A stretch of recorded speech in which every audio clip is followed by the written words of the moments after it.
The night they saved a freezing family, they never imagined a fleet of luxury cars would return for them.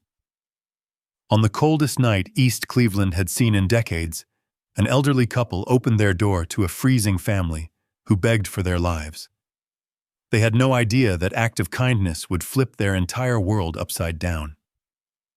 Because just days later, before the neighborhood even healed, an entire fleet of black luxury SUVs rolled onto their street, and every engine was there for them. The wind screamed against the thin walls of the Brooks' old wooden house, pushing snow through every crack like icy fingers trying to pry their way inside. East Cleveland had seen bad winters before, but this storm was the kind folks talked about in whispers, because even the strongest roofs bowed under its weight, and even the bravest men stayed awake listening for sounds that didn't belong. Calvin Brooks sat in his worn recliner, hands wrapped around a chipped mug of weak tea, watching the shadows of the storm dance across the living room. May had fallen asleep on the sofa beside him, her knitting draped across her lap, the yarn trailing onto the floor like a frozen river of pale blue. Calvin wasn't tired. Nights like this made him remember the winters when he was a boy, the cold creeping in under his grandmother's door, the sound of sirens in the distance, the feeling that the world outside didn't care whether a black family in a forgotten neighborhood made it through till morning. But tonight felt different. A heaviness sat on his chest, the kind that only came when trouble was close. Then, 3 violent bangs at the front door. May jolted awake, eyes wide. Calvin froze. In this neighborhood, at this hour, nothing good came knocking. His mind ran through every possibility. Teenagers looking for trouble, someone high and desperate, maybe even one of the boys who'd threatened him last fall for telling them to stop harassing church volunteers. He didn't move at first. Neither did May. The only sound was the storm howling outside. The banging came again, louder this time, and through it, faint but unmistakable, a sound that punched straight into Calvin's chest. A child crying. Calvin shot to his feet. May whispered, "Cal, don't open it yet. What if—" He didn't wait to hear the rest. Something inside him, some old instinct stronger than fear, dragged him toward the door. His hands trembled as he unlocked it. The cold wind slammed into him the second he cracked it open, stealing his breath. Snow swirled inside like a ghost, trying to claim the room. Then he saw them. A young woman clutching a small boy, her arms wrapped around him like she was trying to shield him from death itself. Her hair was crusted with frost. Her lips were blue. Behind her, a man lay half buried in the snow, unmoving, his face pale under the flickering porch light. "Please," the woman gasped, her voice shredded by the cold. "Help! Please!" Calvin stared for a heartbeat too long, stunned by the scene in front of him. They looked like they had walked straight out of a tragedy, a family trapped between the storm and the dark. May rushed beside him, pushing the door wider. "Lord have mercy," she whispered. "Get them inside, Cal." Calvin moved into the snow, his boots sinking deep as he pulled the man into his arms. The weight nearly knocked him over. He was frozen solid, stiff like a board. Calvin grit his teeth and dragged him inside while May carried the child from the mother's weakening grasp. The woman stumbled in last, collapsing just over the threshold. Calvin shut the door against the storm, locking out the screaming wind, but not the fear that followed them inside. Their breaths filled the room in frantic white clouds. The little boy whimpered weakly in May's arms. The man didn't move. The woman knelt beside him, shaking, pressing her forehead to his chest as if willing warmth back into his body. Calvin felt the storm rattling the walls, felt his own heart pounding like a drum in his ribs. These strangers weren't just cold, they were dying, and somehow God had brought them to his door. "May," Calvin said softly, "get blankets. All we got." As May hurried off, Calvin stared at the family. Broken, frozen, clinging to life inside his small, battered home. He didn't know who they were, didn't know what had happened to them, didn't know why the storm had pushed them toward him of all people. But he felt something deep in his bones, something he hadn't felt in years. A sense that this night was not like any other night, that this knock was not like any other knock. As he brushed snow from the man's face, Calvin whispered under his breath, almost afraid of the truth forming in his mind. "I don't know who you are, but you're here for a reason." He looked at the woman, who clutched her child like she was holding on to the last piece of the world. Calvin didn't know their names. He didn't know their story. And he didn't know that opening his door tonight would unravel everything he believed about fate, kindness, and the strange ways life could turn. But in the cold glow of the storm, one thing was certain. He had no idea who this family really was. The living room, dimly lit by a flickering lamp, suddenly felt too small for the 4 trembling bodies huddled inside. Snowmelt dripped onto the worn linoleum floor, forming dark puddles that spread across the room like ink stains on old paper. May rushed in with a stack of blankets, tossing them over the shivering mother and child, then dropping to her knees beside the unconscious man. Her hands moved quickly, trained by decades of caring for others at the church kitchen, lifting his head, checking his breathing, brushing frost from his eyelashes. Calvin knelt across from her, feeling the weight of responsibility settle heavy on his shoulders. The storm outside battered the house with such violence that every window rattled, as if the night itself wanted to claw its way in. The young woman, Lena, she mumbled when May asked, sat stiffly on the edge of the sofa, clutching her son to her chest. Her eyes darted around the room like a trapped animal's, studying every detail. The peeling wallpaper, the sagging shelves, the space heater in the corner that creaked with age. She was afraid, not just of the cold, but of being here. "Is he breathing?" Lena whispered, her voice thin and raw. "Yes, honey," May said gently, placing a warm cloth on the man's forehead. "He's hanging on. We'll get some heat in him." But Lena didn't look relieved. Instead, her gaze flicked toward Calvin, quick, suspicious, guarded. She tightened her grip on the little boy, Theo, as if afraid Calvin might try to take him away. Calvin saw the fear plain as day, and the judgment. The quiet, tight-lipped hesitation people sometimes had around him. He'd lived his whole life with those looks. In grocery stores, at bus stops, even in church pews where folks nodded politely, but never let their eyes soften. Calvin inhaled slowly, pushing down the familiar sting. "I'm going to move him closer to the heater," Calvin said, keeping his voice steady, measured. "He needs warmth." When he reached to lift the man, Evan, Lena had called him, the woman flinched. Not a small flinch, a full-body jolt, pulling Theo closer and stepping back as if Calvin were lifting a weapon rather than a man freezing to death. Don't hurt him," she stammered. Calvin froze mid-movement, a sharp pain cutting into his chest. "Ma'am, I ain't here to hurt nobody." Lena swallowed hard, embarrassment flickering across her face before fear swallowed it again. I'm sorry, I don't know you." May placed a hand on her shoulder, motherly and warm. "Sweetheart, you came to our door. We're not here to take anything from you, just trying to help." As May soothed her, Calvin shifted Evan's weight and dragged him gently toward the heater. The man was heavier than he looked, stiff from the cold, dead weight in Calvin's arms. Every muscle in Calvin's back screamed from the effort. Yet he moved carefully, as if cradling something fragile. When he settled Evan near the heater, Theo whimpered quietly. That tiny sound echoed through the room like a plea too small for the world.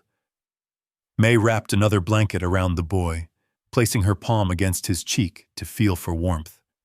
Theo's eyes fluttered, half closed, unfocused. "He's burning up," May murmured. Fever from the cold shock. Calvin's breath caught. They were more fragile than he'd realized. Then, suddenly, Evan's eyes shot open. He gasped, jerking forward violently as if waking from a nightmare. His gaze darted around, finding Lena, then Theo, and finally landing on Calvin kneeling at his side. What is this? Evan croaked, voice full of panic. Where are we? What is he doing here? Evan, stop, Lena pleaded. He helped us. But Evan didn't hear her. He stared at Calvin like a cornered animal, grabbing for Lena's arm. We can't stay. We have to leave. You ain't going nowhere, Calvin said softly, lifting his palm in a calming gesture. You step back into that storm, you won't make it 10 feet. Evan's eyes narrowed, his breathing ragged. Don't touch my family. Calvin felt the blow even though the man hadn't laid a hand on him. The words cut clean through the room, slicing past Lena's gasp and May's quiet protest. He'd felt this before, dozens of times, in voices that had been softer or harsher but always carried the same edge. Distrust, suspicion, fear dressed up as accusation. He looked down, jaw tightening. I ain't touching them. I'm helping them. Evan struggled to sit up, but his arms buckled beneath him.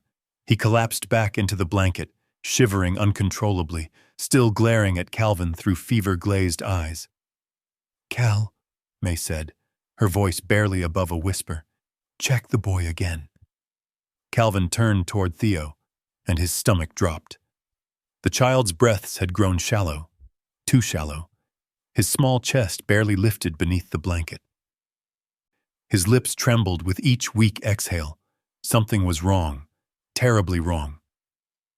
May, Calvin said, voice urgent. He's in trouble.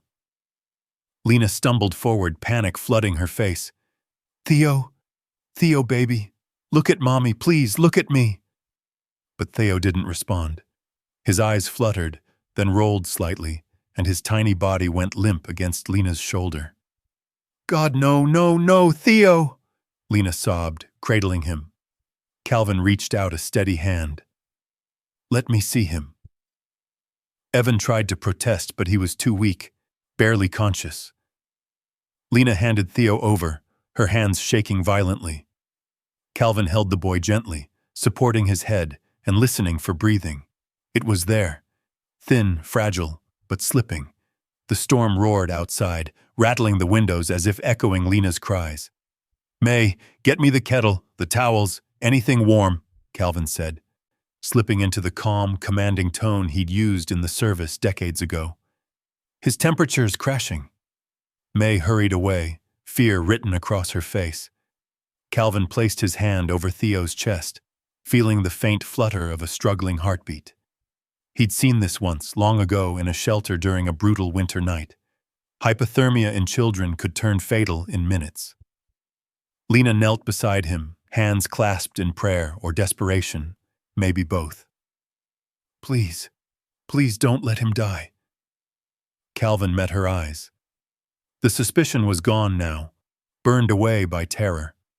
What was left was raw, naked hope placed entirely in his hands. I won't, Calvin said quietly. Not tonight. Before he could say another word, Theo let out a choking cough, wet, sharp, painful, and then his breath hitched and stopped just for a second. But that second felt like the world shattering. Calvin's heart slammed against his ribs. The worst had just begun. Theo lay limp in his arms, his tiny body frighteningly still, except for the faint flutter of breath that seemed ready to disappear at any second. The room shrank around them, walls closing in, air growing thinner, the storm outside pounding like a warning they were running out of time. Calvin had seen this look before in children at the emergency shelter where he volunteered years ago. Cold like this didn't just steal warmth, it stole life. May, he called, louder than he intended. Bring those towels, hurry! May stumbled back into the room, clutching steaming cloths straight from the kettle. Her face was pale. her lips pressed tight with worry as she handed them to him. Calvin wrapped the warm towels around Theo's chest, tucking the heat close to the boy's small lungs. Lena knelt beside him, tears streaking her red cheeks. "Theo, baby, please, breathe." Her voice cracked on the last word. Evan watched helplessly from the floor, too weak to rise. Fear in his eyes, but no strength left to do anything but whisper his son's name. Calvin focused entirely on the child. "Come on, little man," he murmured softly. "Don't quit on me." The heater hummed, pushing out what little warmth it could. Snow tapped against the window like fingers begging to be let in. Shadows rocked across the room as the lamp flickered again, threatening to go out. Theo suddenly jerked, a tiny, fragile twitch. Calvin leaned closer, ear near the boy's mouth. "There it is. There it is." A breath. Weak, but a breath. But then the boy's small chest tightened, and he released a hacking cough that shook his entire body. Lena screamed and reached for him, but Calvin steadied her with a firm look. "Let me help him. I've done this before." "Please," she whispered, voice breaking. "Please don't let him die." Calvin shifted Theo upright, supporting his back as the child's body trembled violently. He rubbed slow circles along the boy's spine, coaxing the lungs to work, urging breath into a body that wasn't sure it wanted to keep going. Theo coughed again, a wet, sharp sound that made Lena wince and Evan try to crawl toward them. Calvin kept working, steady, calm, refusing to let panic shake his hands. Seconds passed like hours. Each breath felt borrowed. Finally, Theo inhaled, a ragged, shuddering intake of air. Lena sobbed with relief. Evan exhaled a shaky breath of gratitude. May clasped her hands together and whispered, "Thank you, Lord." But Calvin wasn't celebrating yet. He knew they weren't out of danger. "He's got a long way to go. His temperature's still too low. We need more heat." He reached for another towel, but the kettle sputtered. The flame under it flickered weakly, almost dead. Calvin frowned. "We're losing heat." May checked the heater. "Cal, it's struggling. Power's dipping again.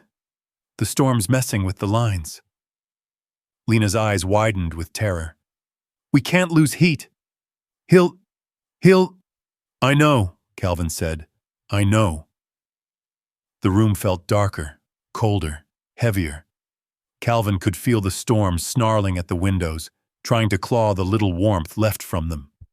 He tightened Theo's blankets and glanced around the room. Everything was dimming, everything trembling. Evan coughed weakly from the floor. I should have kept driving. I shouldn't have stopped." "You wouldn't have made it," Calvin said without looking up. "This storm would have taken you all." Evan blinked slowly, his eyes glassy. "Why'd you open the door? You don't even know us." Calvin paused. Memories of his childhood, his grandmother opening her door to strangers because she believed kindness was the only warmth they could afford, flashed through his mind.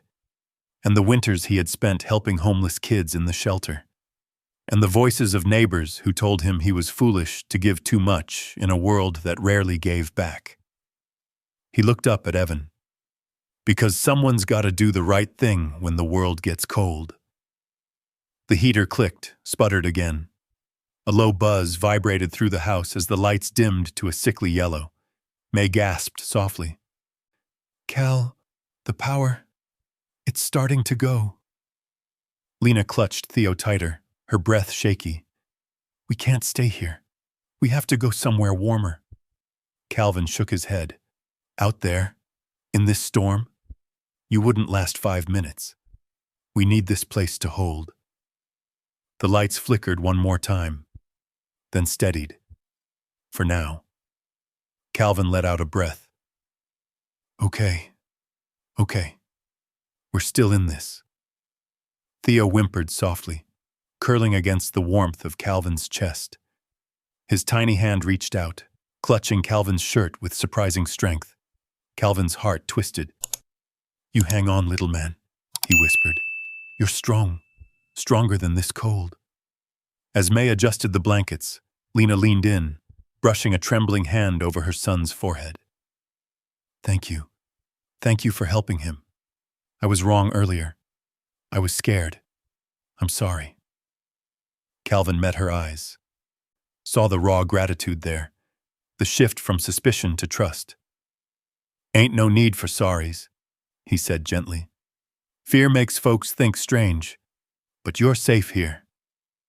Just as the words left his mouth, Lena let out a small, choked gasp, her hand flying to her belly. A ripple of pain shot through her body, bending her forward. Calvin froze. "Lena, what is it?" Her breath came in short, sharp bursts. I think it's starting." May's eyes widened. "Cal, she's in labor." Evan tried to push himself up, panic slicing through his exhaustion. No, not now, not here." But the storm outside roared louder, wind howling like a beast closing in. Calvin felt the air shift, felt the weight of the night pressing harder on them. Thea was barely breathing. Evan was weak. Lena was going into labor. And the storm was not letting up. Calvin looked toward the dark window, the swirling snow outside illuminated only by the dying street lamp. He whispered to himself, voice barely audible over the storm, "Lord, what do we do now?" Lena's body curled forward as another wave of pain tore through her. Her fingers dug into the arm of the sofa, knuckles white, breath trembling. The dim lamp beside her flickered, as if responding to the rising panic inside the room. Snow whipped against the window in frantic bursts, the glass rattling like it wanted to shatter. May moved beside her immediately, her hands warm and steady on Lena's shoulders. "Honey, breathe slow. In and out. You hear me? In and out." Her tone was gentle but firm, the kind of voice that soothed frightened mothers in the church basement for decades. Calvin felt his pulse racing. "May, she can't have that baby here. The heat's dropping too fast." "I know." May's eyes darted to the heater, which buzzed weakly, its orange coils dimming. "But we don't have a choice unless we get her to the church." Evan, shivering and barely upright, tried to push himself closer to Lena. I can help. I can carry her." But his arms collapsed beneath him, and he crumpled back onto the blanket. Sweat mingled with frost on his forehead. He could barely keep his eyes open. "No, you can't," Calvin said softly. "You're not steady on your feet." Lena groaned, clutching her stomach. "It's too early. It's too soon. This can't be happening." May wiped her brow. "Baby, stress makes these things come quicker. We have to keep you calm." Outside, the wind shrieked, rising in pitch like a warning. The house trembled under the weight of snow piling on the roof. The lights flickered again, once, twice, and then steadied just enough to keep fear from overtaking the room. Theo whimpered softly in Calvin's arms, his body still wrapped in warm towels. His breathing was shallow, too shallow. Calvin felt the boy's small fingers twitch against his chest, as if clinging to him for warmth, for life. He looked between the three of them, Theo barely holding on, Evan on the edge of collapse, and Lena fighting through early labor. And he knew they were trapped. Staying meant freezing. Leaving meant gambling with death. He closed his eyes for a moment, gathering himself. When he opened them again, he spoke with the same quiet authority he used during the roughest nights of his military service. "May, get everything hot you can. Towels, the spare blankets. Quick. I'll get my coat." May froze. "Cal, no. You're not thinking." "I am. The church has a working generator. Heat, lights, space." He looked at Lena. "You need a safer place, and time's running out." "You can't walk in that storm," May protested. "You'll freeze out there carrying her." Calvin didn't flinch. I carried heavier men in worse storms overseas. Evan coughed weakly, trying to sit up. I can go. I need to go with her. Calvin shook his head. You go out there, you won't make it a block. I need you here to stay warm. For your son. Evan's breath hitched. He looked at Theo, his pale face, his trembling body, and nodded, defeated. Lena stared at Calvin with wide, terrified eyes. Please, don't let anything happen to my baby. The storm slammed against the house hard enough to make the door rattle like a drum. Calvin tightened his jaw. Nothing's gonna happen. Not on my watch. He helped Lena stand, letting her lean her weight fully on him. She winced with every step, breath coming in sharp gasps. May wrapped layers of blankets around her, pulling the hood tight around her head. The moment Lena stood by the door, the cold crept under it like smoke, hungry and sharp. May grabbed Calvin's sleeve. Cal, you're 68 years old. You can't. I can, he said softly, because nobody else will. May swallowed hard, tears shining in her eyes. She pressed a warm towel into his free hand. Then hurry back, please. Calvin nodded. He pulled open the front door, and the storm exploded inside. Snow stabbed into the house like 1,000 needles. Wind ripped across their faces. The temperature dropped so fast, it felt like the air had been sucked out of the room. Calvin stepped out into the white chaos with Lena clinging to his back. His boots sank deep into fresh snow, nearly up to his knees. The world outside was a blur of white and shadow, streetlights dimmed to hazy halos swallowed by the storm.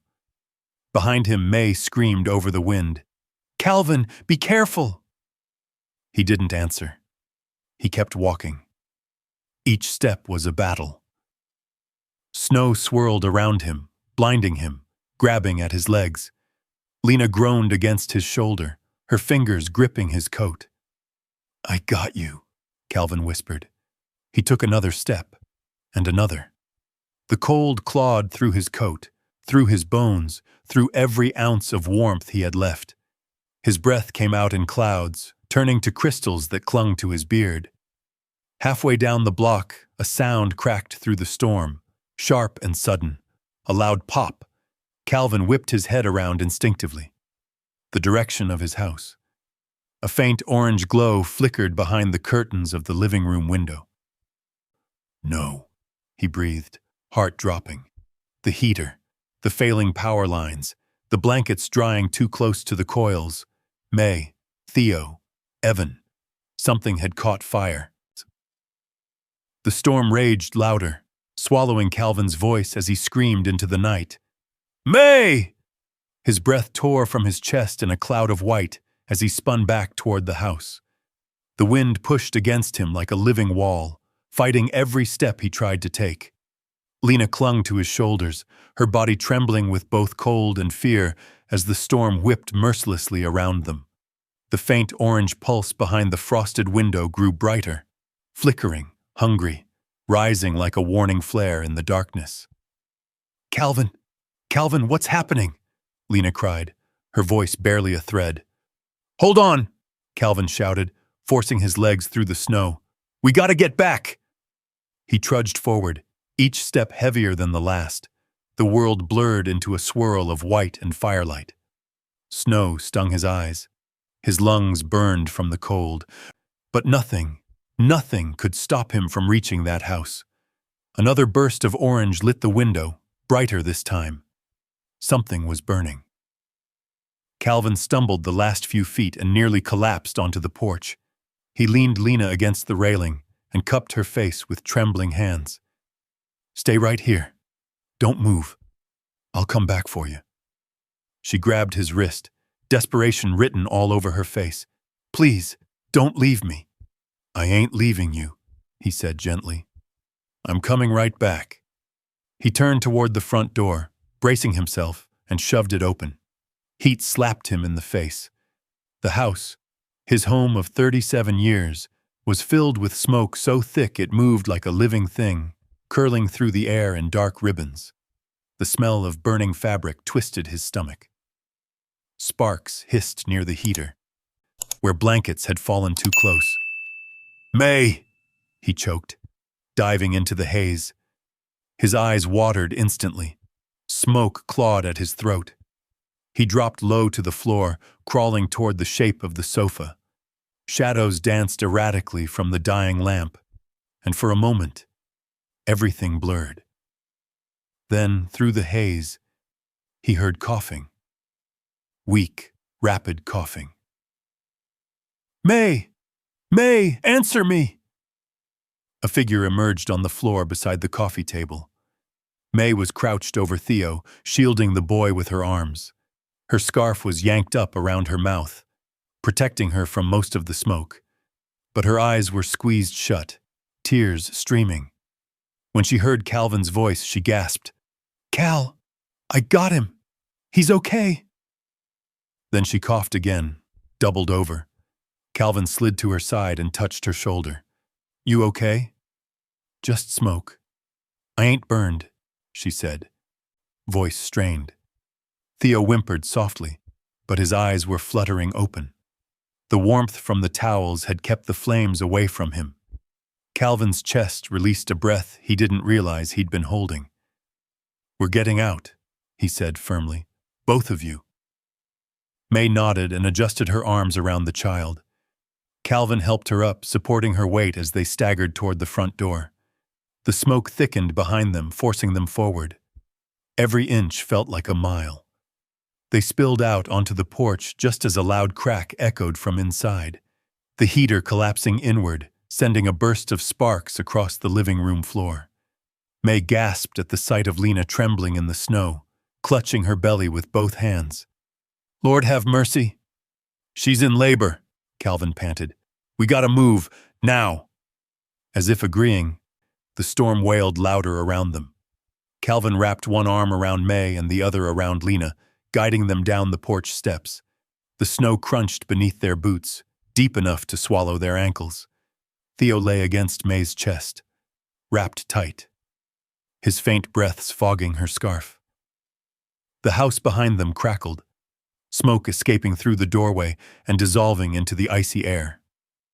They stood there for a moment, Calvin, May, Lena, huddled together in the blizzard, watching everything they owned fill with smoke.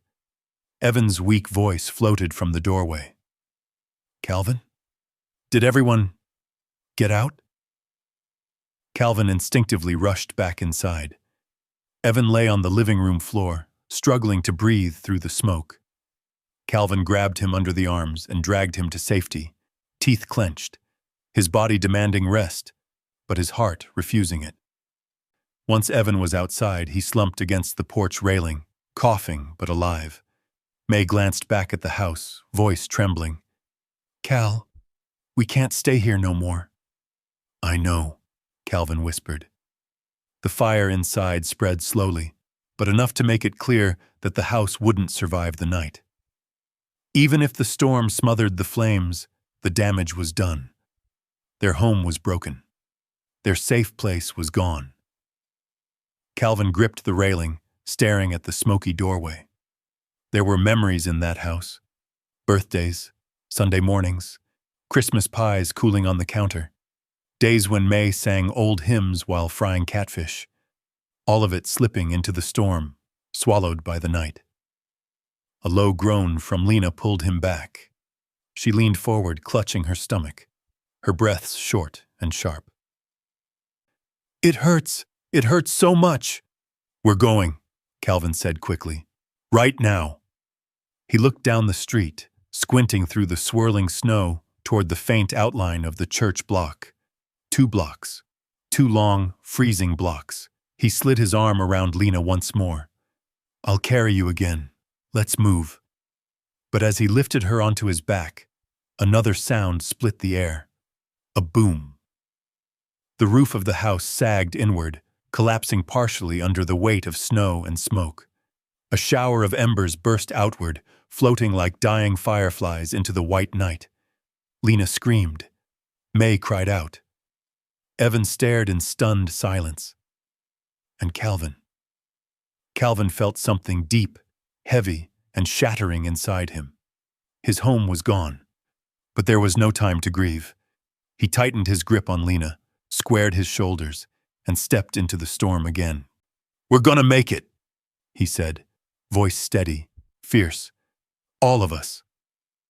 And with the burning memory of his collapsing home behind him, Calvin pushed forward, carrying a laboring woman, a shivering man, and the weight of his entire life through the freezing night. The storm swallowed them whole, but it didn't stop them. Not yet. The storm eased by morning, but only barely. Gray light leaked through the church basement windows, turning the concrete walls a dull silver. The furnace hummed low, struggling to push warmth into a room built more for canned food and folding chairs than for sheltering 4 half-frozen souls. The place smelled of old hymn books, and winter coats hung too long in the closet. Calvin sat near the radiator, elbows on his knees, staring at the floor. His clothes were still damp from the night before. His boots sat near the heater, steaming slightly. Every muscle in his body throbbed from carrying Lena through the snow. His lungs still burned from the smoke, and the empty ache of watching his house collapse lingered inside him like a bruise no one could see. Across the room, May wiped a warm cloth across Theo's forehead.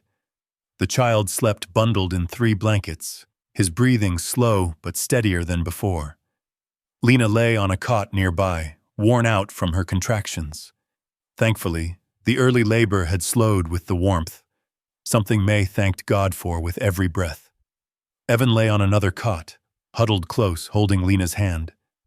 The room was quiet except for coughing and the faint whistle of wind rattling the basement door. May broke the silence first. "Cal, come sit. You haven't rested." But Calvin didn't move. His hands tightened, knuckles pale. "I'm fine." May shook her head softly. She'd known him 50 years. She knew when he was lying. "Calvin Brooks, you haven't said a word since we got here. That ain't fine." He didn't look up. "We ain't got a home no more." May's face softened. "Homes can be rebuilt." "That house was our life," his voice cracked, "and I couldn't save it." May crossed the room and wrapped her arms around him from behind, letting her chin rest gently on his shoulder. She didn't tell him he was wrong. She didn't tell him he did everything he could. She simply held him the way she did after his mother passed, after his brother got deployed, after every moment life tried to crush him. Calvin closed his eyes, letting the warmth steady his breath. "I keep seeing the roof go down," he whispered, "like it was folding everything we ever had." May squeezed his arm. "Cal, listen to me. You saved people last night. You saved that baby." She nodded toward Theo. "You saved all of them." He swallowed hard. "But we lost everything we had." May's voice lowered to a whisper. "Not everything." Another silence spread between them, thicker than the storm outside. From the cots, Lena stirred. Her voice was weak but clear. "Mr. Brooks, I don't know how to thank you. You saved our lives." Calvin turned away slightly, embarrassed, shaking his head. "Nobody's asking for thanks." "But you should," Evan said suddenly, his voice raw. He struggled to sit up. "You should ask for something, anything. We owe you everything." Calvin looked at him then, really looked. Evan's face was pale from fever, eyes sunken from exhaustion. But there was something in them. Something that hadn't been there before. Respect? Gratitude? Shame? Maybe all 3. But before Calvin could respond, the basement lights flickered. Once. Twice. May's eyebrows pulled together. "Oh no, don't you start again," she muttered at the ceiling. A moment later, the furnace sputtered, coughed, then went silent. The entire room grew colder within seconds, Lena covered her stomach with both arms. Not again. We can't lose heat again. Calvin stood, scanning the basement for blankets. May, get more covers for them. I'm on it. She hurried toward the storage closet. Theo whimpered in his sleep, curling into himself as the chill seeped back in. Calvin knelt and pulled the child close, pressing him against his own chest. It's okay, little man. You're warm. I got you. Evan watched, eyes glistening. You didn't have to do any of this, he said quietly. We were strangers. Calvin didn't answer. He didn't trust his voice not to break. Hours passed like this. Silence, cold, the occasional crack of ice outside. Lena drifted in and out of sleep. Evan tried to help him, but his strength barely let him sit upright. May organized the blankets, making sure the family stayed warm. Calvin sat watchful and still, barely breathing, listening to the storm weaken and strengthen again, like a beast pacing around the church walls. No one visited, no one called, no ambulance returned, and no one came for the family they had saved. By the end of the first day, May whispered, "Maybe the roads were too frozen." Calvin nodded, though he didn't believe it. By the end of the second day, Lena looked toward the basement door every few minutes, as if waiting for someone to burst through it. By the end of the third day, even the hope in Evan's eyes had dimmed. On the morning of the third day, Calvin stood by the small window well, watching the faint glow of a streetlight flicker through frost. Snow had started falling again, thick, quiet flakes drifting like ashes. May came up behind him. Still no word? No, Calvin said. You look like you're waiting for the world to come knocking. Calvin exhaled a long, tired breath. They're gone, May. She didn't respond. They ain't coming back, he said, softer this time. Behind him, Evan slowly lowered his head. Lena looked down at Theo in her arms. No one said it out loud, but the truth was thick in the air. They feared the same thing, that they had survived, only to be forgotten. Wind howled through the stairwell. The church lights dimmed again. Calvin rubbed his face with both hands. Then, a sound burst through the silence, a deep, heavy thump, then another. Then a long rumble like engines idling. May stiffened. Cal, you hear that? He had. Engines. Multiple of them, growing louder, closer. Calvin stepped toward the stairs, heart pounding. Outside, through the tiny basement window, beams of bright white light cut through the falling snow, too high, too sharp to be headlights from ordinary cars. He blinked. Another light. And another. Then a shadow passed across the window. Not one vehicle. Many. Blocking the entire street. Something powerful, something strange, something impossible had come for them. Calvin felt his breath catch. He whispered, May, who on earth would be out here in the middle of a storm like this? May touched his arm gently. Maybe someone looking for you. The engines roared louder, shaking the ground beneath the church. The world outside had come knocking again, but this time, it wasn't for shelter. It was for him. The rumbling outside grew so loud, the floor beneath the church basement trembled dust loose from the ceiling. The engines were deep, powerful, nothing like the rusty pickups or aging sedans that usually crawled through East Cleveland. These were heavy, commanding, vehicles that didn't belong anywhere near Calvin's broken street. Calvin moved toward the basement stairs on instinct, his heartbeat thudding in his ears. He could feel May's gaze following him. Behind her, Evan pushed himself upright with a groan, his face drained but alert. Lena clutched Theo tighter, eyes wide, fear swelling again where hope had just begun to flicker. "Cal," May whispered, "you sure you want to go up there?" "No," he answered honestly. "But I ain't letting nobody scare us out of this church." The stairwell walls shivered again, this time from the slam of car doors. Many of them. A dozen? More? Voices echoed faintly through the storm, muffled but sharp. Someone barked orders. Someone else responded in crisp, clipped tones like they were used to being obeyed. Calvin reached the bottom step, but hesitated. He was no stranger to trouble. He'd seen enough officers raid the neighborhood, enough wealthy developers poke around to buy houses for pennies, enough strangers come through promising help while taking what little folks had left. Nothing about what waited outside felt safe or ordinary. Still, he squared his shoulders, bracing himself as he climbed the creaking stairs. When he reached the top and cracked open the door, winter wind knifed through instantly. Snow whipped inside like it was being pulled by a vacuum. Calvin shielded his eyes and leaned forward, peering through the blinding white. Then his breath caught. Parked across the entire block, front to back, bumper to bumper, were at least 8 black SUVs. Their headlights cut through the snowfall like stage lights on a darkened theater. Sleek, spotless, polished steel. These weren't the cars of local police or charity workers, or anyone who knew life in East Cleveland. They were corporate, government level, elite.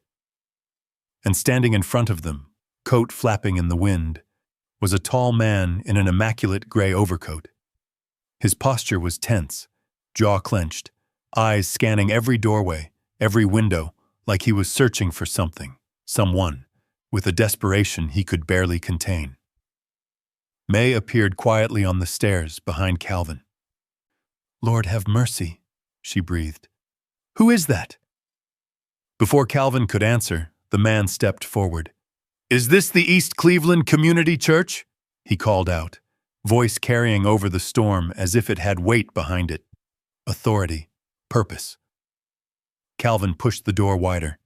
"It is," he shouted back. The man's chest rose with relief.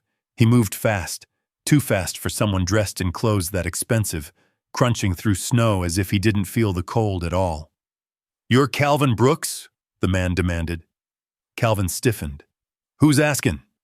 The stranger stopped just a few feet away, snow dusting his dark hair, his breath frosting the air between them. His eyes, sharp, worried, exhausted, searched Calvin's face like verifying an identity he'd only read about. "My name's Garrett Hale," he said. "CEO of Hale Tech International." Calvin blinked slowly. Even in East Cleveland, that name meant something. Hale Tech was everywhere. Billboards on highways, commercials on late-night TV, logos slapped on half the phones in town. This man lived in a different world, a world that didn't cross paths with people like Calvin Brooks. "Sir, I don't know what business you got with me," Calvin said cautiously, "but you're blocking a whole lot of street for no reason." Garrett took one shaky breath. "I'm looking for my family." The words hung in the frozen air. Calvin felt something cold coil inside him. He swallowed. "Your family?" Garrett nodded. "My son, my daughter-in-law, their child." His voice caught. "They vanished 3 nights ago during the storm. Their SUV was found abandoned 6 miles from here. No footprints, no calls, nothing." His hands trembled. "We've been searching nonstop." Calvin's world slowed. The missing, the abandoned car, the storm. Behind him in the stairwell, May gasped softly. Garrett didn't notice. He was scanning Calvin's face with the urgency of a man standing on the edge of collapse. "Please," Garrett said, the word breaking in the middle. "Please tell me you've seen them." Calvin felt his throat tighten. 3 days. The fear in those parents' eyes. Theo's labored breaths. Lena's contractions. Evan collapsing at the church doors. They'd been running from something, Or someone. Calvin cleared his throat. "Why you looking for them out here?" Garrett answered instantly. "Because they're my world." His voice cracked again, raw, unfiltered, human beneath all the wealth and power. May stepped beside Calvin. She touched his arm gently but firmly, the touch that meant she trusted him to do the right thing, but also trusted her own instincts. Calvin exhaled slowly. "Come inside." Garrett's shoulders sagged with relief. He gestured sharply to the SUVs, and several suited security men rushed forward, but stopped when Calvin raised a hand. "I said him," Calvin warned. "Nobody else. This is a shelter, not a circus." Garrett held up a hand to calm his men. "Stand down." They obeyed instantly. Calvin pushed the church door open wider, warmth spilling out into the storm, drawing Garrett like a beacon. The CEO stepped inside the dim hallway, brushing snow from his hair. His shoes left clean, perfect prints on the old wooden floor. The moment he descended into the basement, Lena gasped. Evan froze. Garrett stopped cold. His eyes fell on his son, and in 1 second, a man worth billions shattered like a grieving father crawling back from hell. "Evan," Garrett whispered, voice breaking completely. Evan's head bowed. "Dad!" Lena covered her mouth, sobbing. Theo stirred, reaching a tiny hand toward the light. Garrett dropped to his knees so fast the breath punched out of him. But while father and son clung to each other, Calvin felt something strange happening behind him. The basement door at the top of the stairs creaked open again. May turned. Calvin turned. A new silhouette stood there. Different posture, different energy. Smoother, colder. Someone Calvin didn't recognize. Someone who didn't look relieved. Someone who didn't look like he belonged with Garrett at all. And in that moment, the hairs on Calvin's neck rose. Because the man staring down at them didn't look like he came for a reunion. He looked like he came to finish something, something that hadn't started with the storm and hadn't ended with the rescue. Calvin's jaw tightened. The trouble he thought he'd escaped? It had finally arrived. Calvin felt the shift in the air before the man even stepped fully into the stairwell. A coldness, not from the storm outside, but from something tighter, sharper. A presence that didn't belong in a church basement filled with blankets, fear, and reunion tears. The man was younger than Garrett, maybe mid-40s, clean-shaven, perfectly tailored black coat, shoes too polished for a night like this. His eyes weren't searching for family. They were searching for control. Garrett rose halfway from the floor, one hand still gripping Evan's shoulder. "Richard?" he said, stunned. "What are you doing here?" Richard Hale, the CFO of Hale Tech, Garrett's younger brother, descended the steps with deliberate calm. "Cleaning up your mess," he said flatly. "As always." Something inside Calvin bristled. The way Richard's gaze slid across the room, cold, dismissive, stopping on Calvin like he was a misplaced object, felt too familiar. Calvin had seen that look in grocery stores, bus stops, bank lobbies. The look that said, "You don't matter." Garrett stiffened. "This wasn't your decision to make." "No," Richard replied, "but someone had to make one. You sent half our security team on a blind chase through a blizzard because you refused to consider any possibility but the one you wanted." Evan's jaw clenched. "We didn't disappear on purpose." Richard's face twitched, almost an eye roll, almost a glare. "You didn't check in for 72 hours. Your car was found abandoned. You didn't answer a single call." He swept his hand through the air. "What were we supposed to think?" Lena's fingers tightened around Theo. "We almost died," she whispered. For a split second, something flickered in Richard's expression.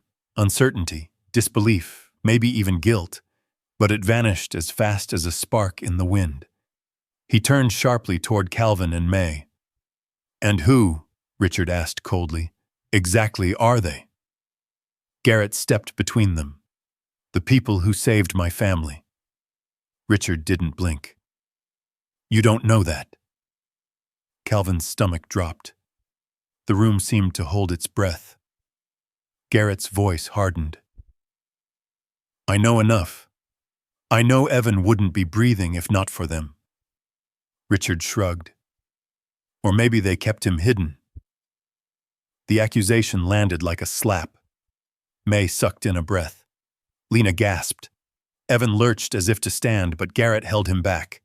Calvin didn't move, didn't speak. He'd heard those kinds of claims before, said about him, about neighbors, about good people trying to survive. But hearing it here, after everything, that carved deeper than the wind outside ever could. Richard scanned the room again. Strangers, in a locked basement, with my family, for 3 days. He tilted his head. And you expect me to believe this was a rescue? May stepped forward. We took them in when they were freezing to death. We gave them heat, blankets, food. And where were you planning to take them next? Richard cut in. What were you planning to do with them? That did it. Calvin stepped in front of May, body squared, voice low but steady. You hold your tongue, son. We ain't never hurt nobody in our lives. Richard's gaze grew icier. Is that so? Garrett snapped. Enough. But Richard wasn't finished. He pointed a gloved finger toward Evan. He told me on the phone, just before the storm knocked out the lines, that someone was following them. Someone he didn't trust. Someone he thought wanted to take his family. All eyes shot to Evan. Lena clutched his hand. Thea whimpered softly. Garrett leaned closer. Son, who were you running from? Evan swallowed hard. His voice came quiet, strained. I don't know. I never saw his face, but we noticed a car tailing us. Same turns, same distance. It didn't stop when we tried to lose it. The storm hit. I panicked. I drove off the road. After that, everything's a blur. Richard slowly scanned the basement again. So the very people you trusted just happened to live exactly where your car disappeared? Convenient. Calvin's fists curled. You think I planned a blizzard? Richard's voice dropped dangerously soft. I think people do strange things when they see an opportunity. Garrett stepped forward, his anger shaking his words. Richard, stop talking. Richard ignored him completely. He walked toward Calvin until they were only a few feet apart. Then he leaned in, voice like a hiss. What did you want? A reward? A payout? A headline? Elderly couple rescues billionaire heirs? Because if that's why you kept them hidden... Calvin cut him off, voice trembling not with fear but with insult. You don't know a thing about me, or my wife, or what it cost us to keep your family alive. Richard opened his mouth, but May beat him to it. His hands ain't even healed from carrying that man back through the storm. She stepped beside Calvin, chin lifted. We lost our home giving them shelter. Evan's head snapped toward them. What? Garrett froze. So did Richard. May nodded, eyes burning. Fire from the busted heater, whole place gone, all while we were saving your family. Silence rippled through the basement. Garrett looked like someone had pulled the floor out from under him. Evan's mouth opened, but no sound came. Lena covered her heart. Even Theo stopped fidgeting, sensing the heaviness. But Richard? Richard's mouth twitched. Not into sympathy, but into calculation. So that's what this is, he murmured. That's what you're after. Garrett finally exploded. Richard, what is wrong with you? Richard didn't answer. Instead, he turned toward the stairs. Security, he called sharply. Get down here. Garrett lunged forward. No. But 2 guards were already rushing into the doorway. May stepped backward. Calvin instinctively moved to shield her. The guards slowed only slightly, unsure whether to follow Richard or the CEO. Everything spiraled at once. Evan pushed to his feet, swaying but determined. "Dad, stop them!" Lena cried out. Theo whimpered. Garrett grabbed Richard's arm. "You're out of line, stand down!" Richard yanked free. "I'm protecting our family." Garrett's voice turned into a roar. "They are our family's protectors!" But Richard pointed at Calvin. "And he is a stranger with no proof." Garrett opened his mouth, but before he could speak, Evan did. His voice came out broken, full of shame. "I never thanked him." The room stilled. "I never said it," Evan continued, eyes glassy. "I doubted him. I doubted all of them. And I was wrong." He looked at Calvin, really looked, and his voice cracked. "You saved my wife, my son, me. I owe you my life." Garrett's breath hitched. Lena sobbed. Even the guards hesitated. But Richard? Richard stepped backward up the stairs, jaw tight. "We're leaving," he said flatly, "and we're taking the family with us." Garrett turned, stunned.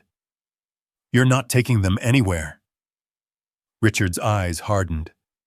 "Watch me." He snapped his fingers. Two guards reached for Evan and Lena. Calvin moved. He didn't raise a fist, didn't shout.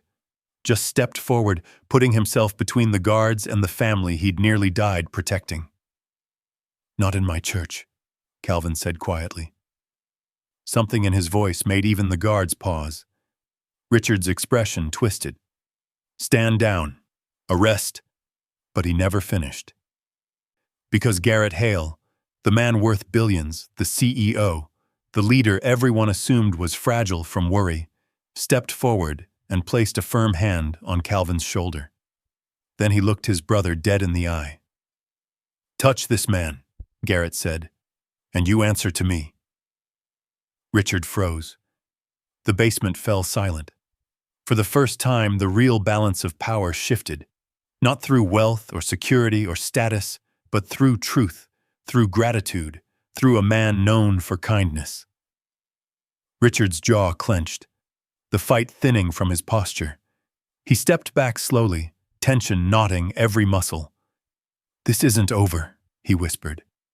Garrett replied, "Yes, Richard, it is." And for the first time since the storm began, Calvin felt something strange fill the room. Something warm. Something like the beginning of justice show. But as Richard stormed out of the basement, slamming the door behind him, Calvin couldn't shake a feeling settling deep in his chest. This wasn't the end. Not yet. Because guilt didn't drive Richard Hale. Ambition did. And ambition rarely walked away quietly. For a long moment after Richard stormed out, the basement felt unnaturally still. Snow tapped against the tiny windows like brittle fingers. The heater hummed low. No one spoke, as if the walls themselves were holding their breath. Garrett finally exhaled, shoulders sagging, but not from defeat. From decision. He turned toward Calvin, and the weight in his eyes shifted. Something humbled. Something resolute. Something that said the storm outside wasn't the only one worth ending. "Mr. Brooks," he said softly, "you and your wife have been through more than I can imagine." Calvin didn't answer. He didn't know how. He only knew Garrett's voice didn't sound like a CEO anymore. It sounded like a father, a man, someone stripped raw by gratitude. Garrett glanced toward Evan, Lena, and little Theo, then back to Calvin, with a breath that trembled. "You saved my family," he said, "and I didn't save yours." May touched Calvin's arm gently. Her fingers trembled from exhaustion, not fear. She whispered, "It's all right. We're all right." But they weren't. Their house was ash and memory. Calvin's hands were blistered. May's lungs still rattled from smoke, and they stood in a borrowed basement, surrounded by blankets that weren't theirs, in clothes they hadn't chosen, with no home to return to. Garrett saw all that.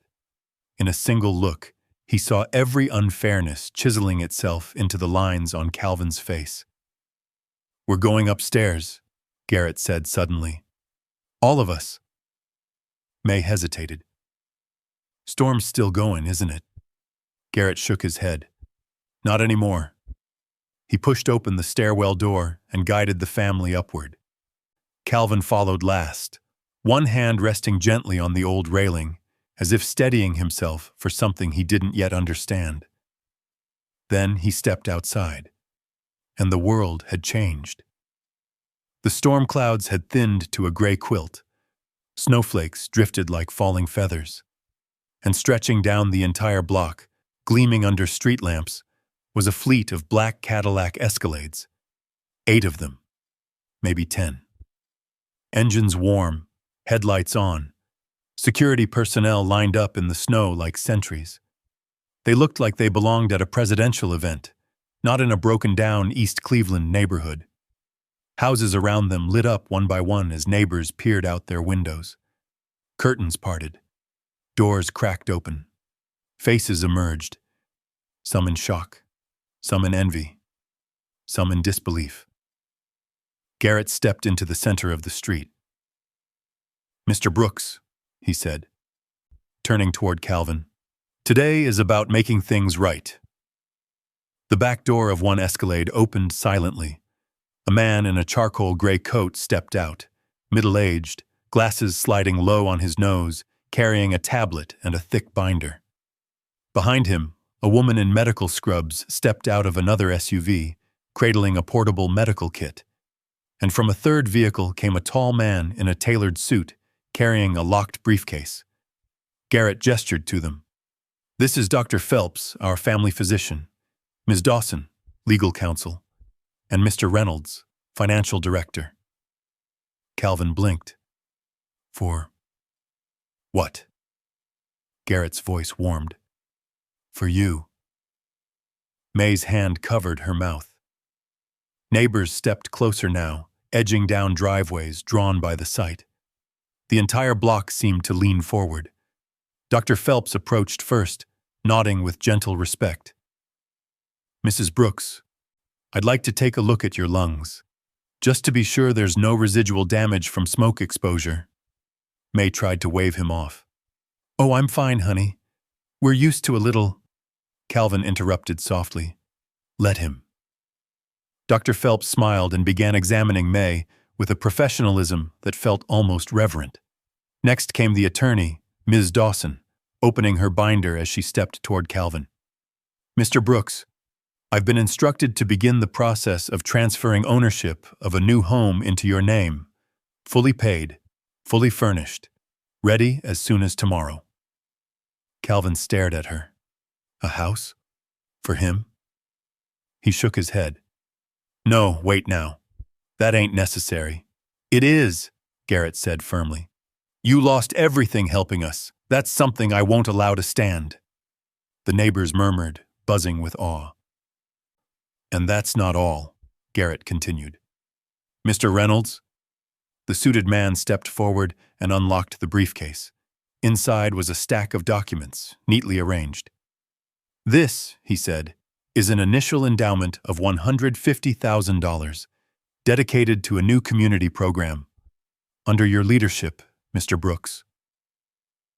"My what now?" Calvin croaked. Garrett smiled. "A community kitchen, a warming shelter, something this neighborhood has desperately needed, and something you and May have already proven you know how to build, because you built it out of nothing during the worst storm of the year." May grabbed Calvin's arm, tears blossoming. "Oh, Cal." The neighbors grew silent. For the first time in decades, the street seemed to bow toward the elderly couple who had lived here unseen, unnoticed, until kindness pulled back the curtain. But then Garrett reached into his coat. "Calvin," he said softly, There's one more thing. He held a small wooden box, something old, something polished by time, not money. Calvin frowned. Sir, what's in there? Garrett stepped closer, handing it to him with both hands, like it weighed more than its size allowed. Open it. Calvin lifted the lid. Inside lay a single envelope, aged paper, faded edges, stamped with an emblem he hadn't seen in decades. He felt the world shift under his feet. That can't be, he whispered. May leaned closer, breath hitching. Cal? Garrett nodded. It's what you think it is. Calvin's eyes stung. His old property deed. The one he'd been told never existed. The one the bank claimed was lost. The one that cost him and May their first home. Memories slammed into him, packed boxes, eviction notices, cold stares from bank managers, neighbors whispering that he must have done something wrong. 30 years of shame pressed into his chest, like a weight returning for one last blow. He sank slowly onto a snow-dusted bench, as if his knees no longer belonged to him. Garrett knelt beside him. I spent the last 3 days looking for it, he said gently.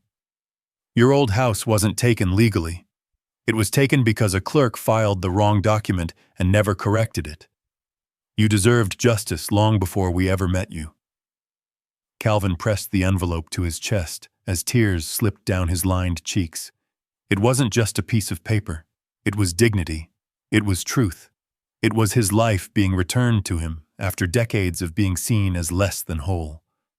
May knelt next to him, wrapping her arms around his.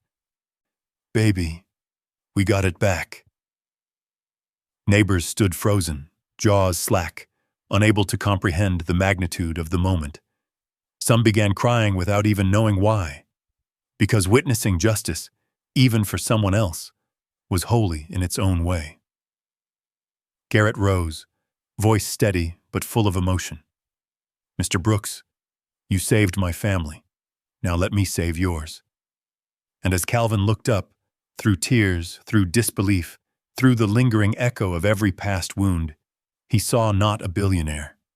He saw a man, a grateful man, a man who meant every word. Thunder didn't roll, snow didn't fall harder, the world didn't shake, but inside Calvin's heart, something finally loosened. Something long frozen began to thaw, because kindness had finally found its way home. Calvin sat there in the soft glow of the street lamps, snow falling like quiet blessings around him, the wooden box resting in his hands as if it contained the last missing piece of his life. May held his arm, breathing softly through tears she didn't try to hide. And Garrett, this billionaire who knelt in the snow like a man seeking forgiveness, stayed right beside him, making no move to rush the moment. The envelope in Calvin's grip trembled, its paper fragile, edges worn by 3 decades of abandonment. I thought this was gone forever, he whispered, voice cracking. All these years, nobody believed me. Garrett nodded. I believe you now, Cole. And I wanted you to see it with your own eyes before I said anything more. May looked from the envelope to Garrett. Baby, she whispered to Calvin, open it. His fingers were stiff from the cold, or maybe from the weight of memory, but he slid the brittle paper free. Inside lay a folded deed. The ink faded but unmistakably real. The address was still there. The signatures still there. The date, 32 years ago, still there. He unfolded it slowly, reverently. May gasped. Calvin's breath caught in his throat.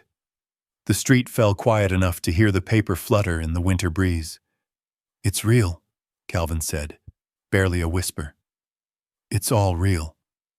Garrett stood again, brushing snow from his coat.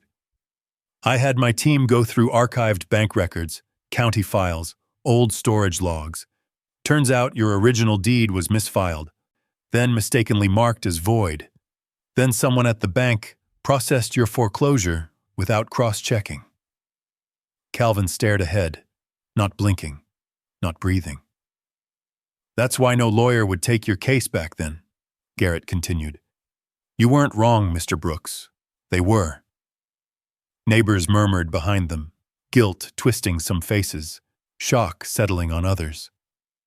For years, Calvin murmured, they told me I was lying, that I was irresponsible, that I didn't know how to read paperwork. His voice trembled, not with anger, but with a grief carried too long.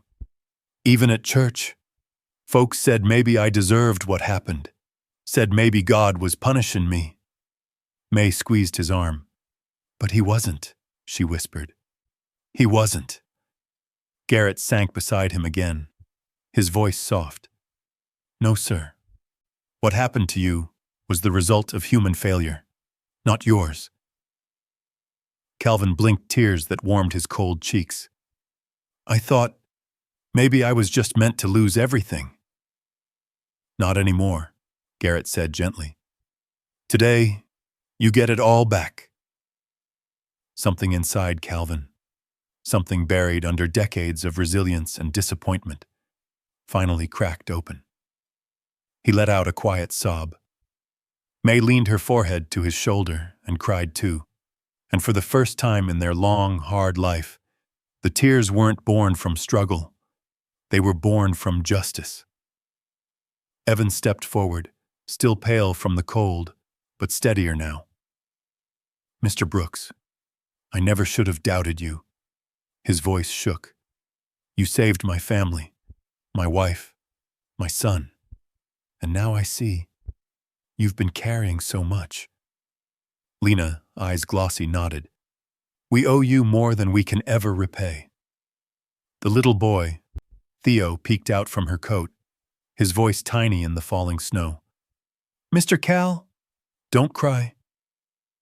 Calvin let out a watery laugh and wiped his face. I ain't crying, lil' man. Wind's just a little sharp.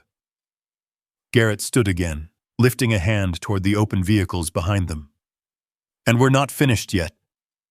The neighbors hushed. A large tablet was placed into Garrett's hands, its screen glowing.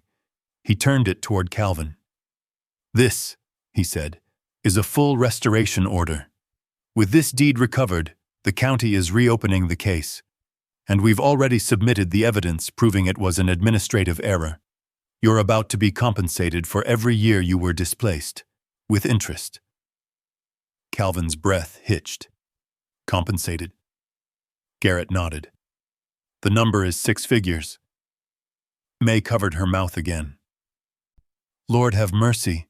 And, Garrett added, turning to Ms. Dawson, the attorney, we'll be filing an official appeal on your behalf. Not against anyone personally, just for restitution. That's your right. Calvin stared at him, breath unsteady. Why? Why go this far? Garrett met his gaze. Because you didn't just save my family. You showed me what it means to be good, without expecting anything in return. And because I refuse to let the world remember you as a man who lost everything, I want them to remember you as the man who gave everything. May's tears slipped freely now. Calvin pressed his hand to his chest, overwhelmed. Then Garrett placed a second document on top of the deed. And this, he said, makes you the namesake of our new emergency shelter fund. The first grant goes to restoring what you lost. The rest goes to helping the community you've been holding together long before we ever arrived. The neighbors murmured again, this time with reverence, not doubt. Someone whispered, Mr. Brooks, they named it after him? Another said, he deserves it. For the first time in Calvin's life, the street didn't look down on him. It looked up. May leaned closer to him. Baby, do you hear that? They're proud of you. Calvin closed his eyes. He had lived through storms, real and metaphorical, that tore roofs off dreams and left hearts soaked in disappointment.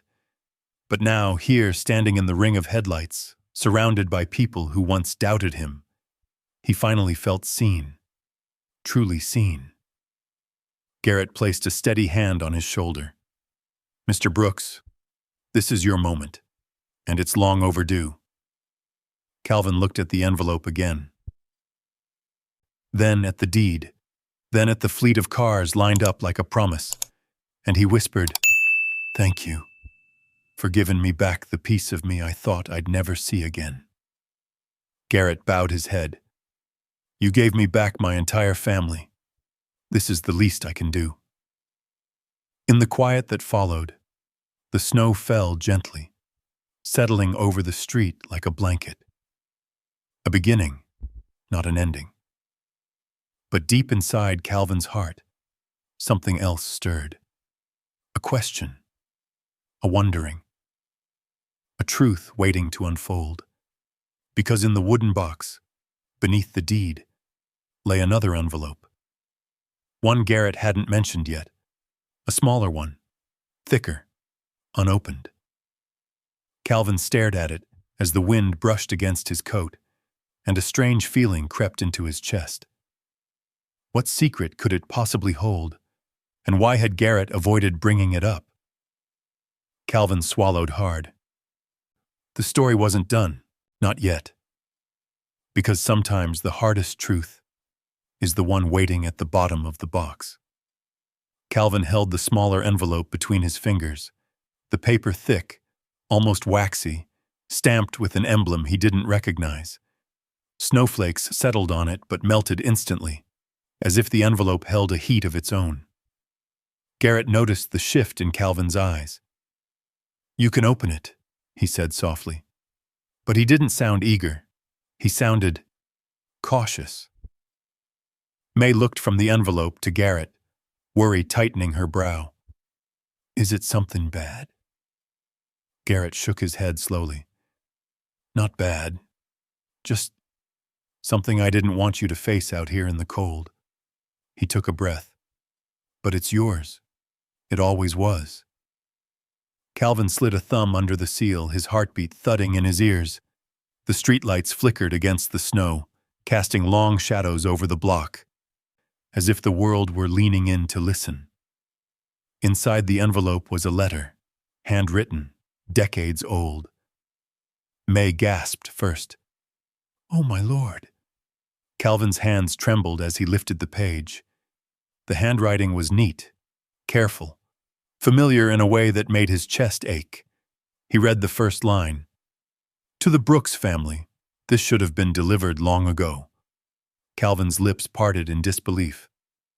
"It's from Pastor Whitaker," he whispered. "From our old church." May's hand flew to her heart. "But he passed 25 years ago." Calvin continued reading. "I found documents that prove the foreclosure against you was based on incorrect filings. I attempted to bring it to the county office, but they refused to amend the error. I fear voices like mine do not carry far enough." Calvin swallowed hard. The street went silent. "I have forwarded copies of the documents to the Hale family, who have influence beyond this neighborhood. They promised to review your case. I pray they honor that promise." Calvin froze. He lifted his gaze to Garrett. "You knew?" he asked, voice barely audible. Garrett shook his head quickly. "I didn't. Not until 3 days ago. The letter was buried in a storage archive Hale Tech inherited after a merger. My father must have received it before he died." Calvin blinked rapidly. "Your father?" Garrett nodded. "He never threw away anything. When I saw this letter, I realized someone, long before me, was trying to fight for you. And my family failed to answer." His voice thickened.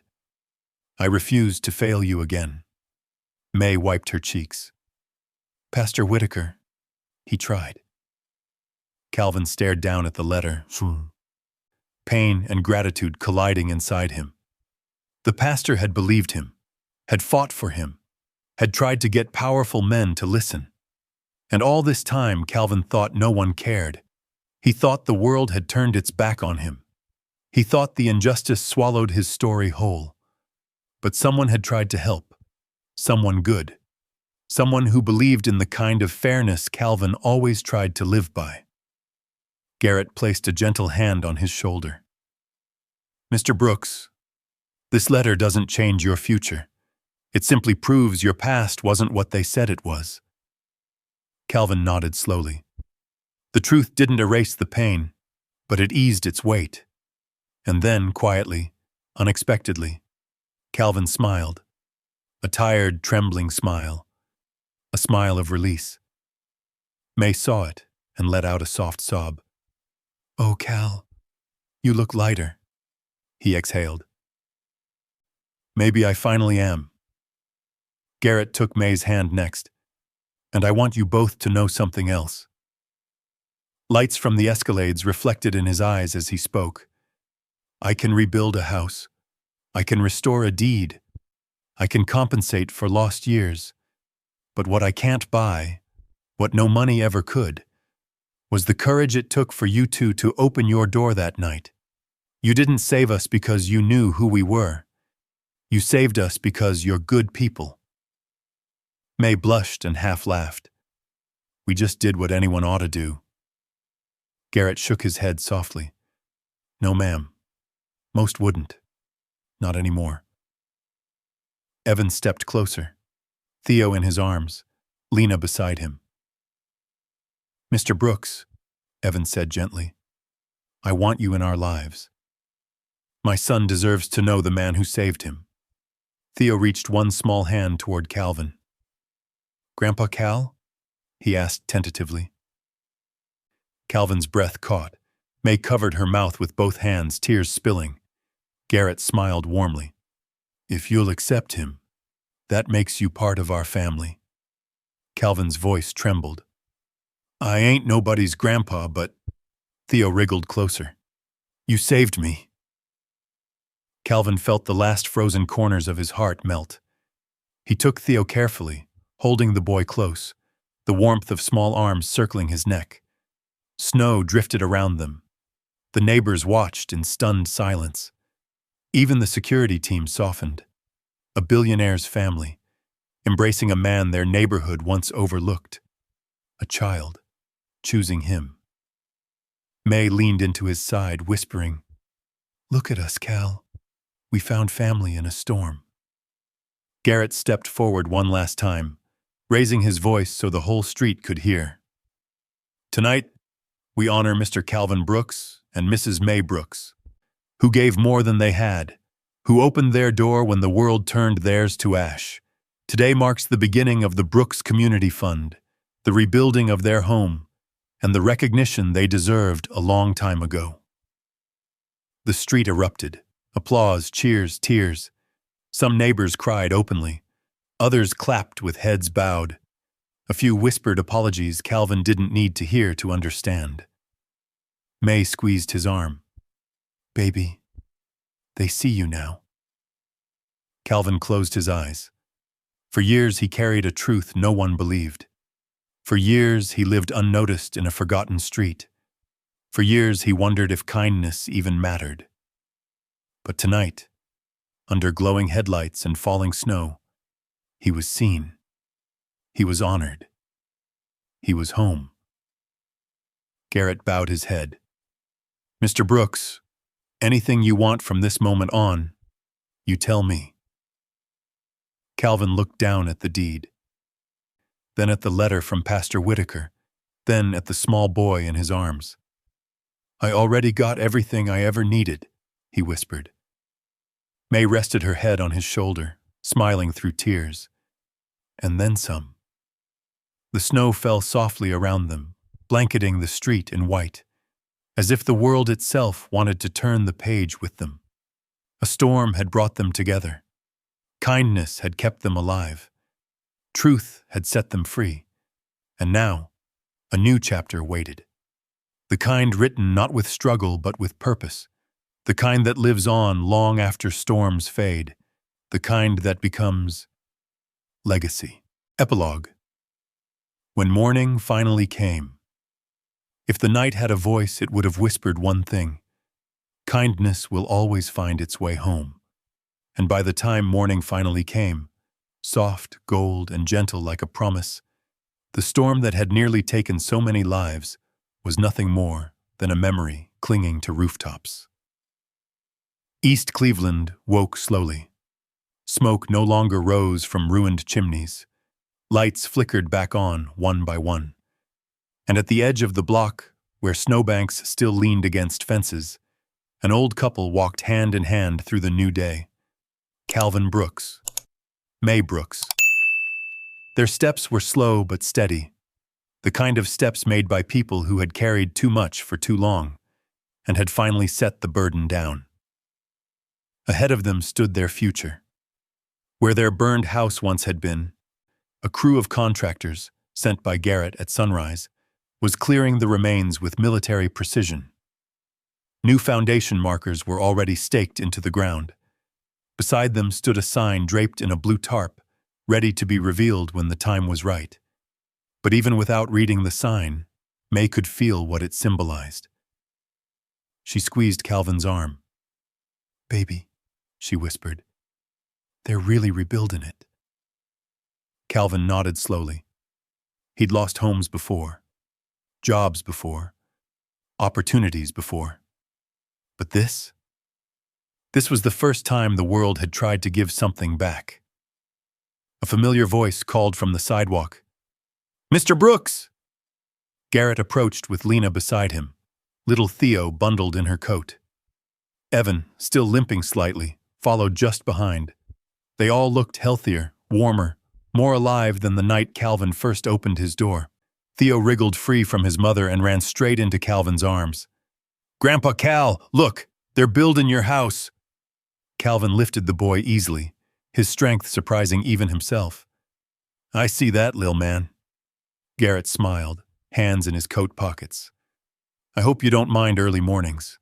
Construction crews start fast when you pay them hazard rates." Calvin let out a deep, warm laugh, the kind he hadn't heard from himself in years. "I ain't mindin' nothin' today." May chuckled too, brushing snow from Theo's curls. "Lord, look at him, smilin' like he 30 again." Evan stepped closer, expression soft. "Mr. Brooks, I never told you how grateful I am. I'm not sure words would even cover it." Calvin put a hand on Evan's shoulder. "You ain't gotta repay nothin', son. Your family being safe, that's enough." "But it wasn't just safety you gave us," Evan replied quietly. "You gave us hope. When I thought we were done for, you were the only one who opened a door." May nudged Calvin. "Told you, good comes back around eventually." Garrett motioned them toward the sign. "Come on, before the journalists arrive in an hour." May's eyes widened. "Journalists?" Garrett grinned sheepishly. "Well, a few stories got out. The mayor wants to visit at some point. And there's talk about naming a street corner after you two. Nothing's official yet. But—" Calvin groaned, shaking his head. "No, sir. I don't want no corner named after me." Garrett chuckled. "Then we'll name the community kitchen after May. That was Evan's idea." May froze. "After me?" Theo clapped his mittened hands. "May's table." "That's what I said." Garrett nodded. "That's the name." May covered her mouth, tears gathering. Calvin pulled her close, whispering, "Honey, you earned that long before any billionaire showed up." Garrett stepped aside and gestured. "Ready?" Calvin and May each took a corner of the tarp and lifted. The sign beneath gleamed in the pale morning sun. Coming soon, the Brooks Community Center, home. Warmth, hope, founded in honor of Calvin and May gasped. Calvin swallowed hard, chest tightening. For the first time in his life, his name was on something meant to lift others up, not to evict him, not to dismiss him, not to accuse him. "Baby," May whispered, "we're gonna help so many folks." Calvin closed his eyes for a moment. letting the warmth of the rising sun wash over him. "I reckon we will," he murmured. And maybe that's what all this was for. Snow crunched behind them as neighbors approached, some shy, some apologetic, some emboldened by the new dawn. People who once avoided Calvin now came forward with soft smiles and tentative waves. They weren't coming to take anything. They weren't coming to judge. They were coming to help. Because kindness, real kindness, spreads. Garrett stepped to Calvin's side. "Mr. Brooks, I hope you know I'll be here for every step. You'll never stand alone again." Calvin looked at him with a gentle, weathered smile. "Son, I ain't stood alone a single day since the night y'all knocked on my door." The wind eased, light grew stronger, and the storm, both the one in the sky and the one in Calvin's heart, finally felt fully behind him. May leaned into him, whispering the truth he finally understood. "See, Cal, kindness really does find its way home." And as workers lifted new beams, and Theo's laughter carried across the snowy street, and the Brooks Community Center took its first breath, Calvin Brooks realized something else. The storm had been the beginning. This was the legacy. If this story touched your heart, remember one thing: kindness may leave your hands, but it never leaves your life.